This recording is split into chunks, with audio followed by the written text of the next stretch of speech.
Hi guys, good evening, good evening, good evening. Ngayon, magagawa tayo ng kinupsan kung sa Bisaya pa guys. Or sa Cebu na language, adobo. So guys, kailangan na natin ng karne, malalaking slice. Ganito lang kalalaki guys oh.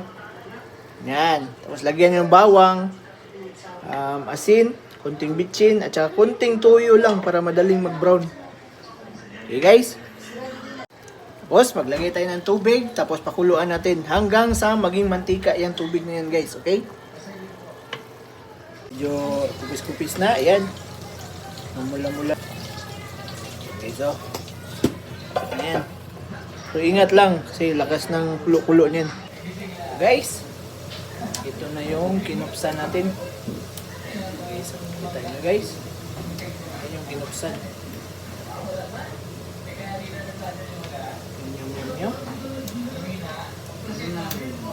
Guys, luto na yung kinupsan natin or sa Cebu, adobo. Yan yung Cebong adobo guys. Kinupsan lang.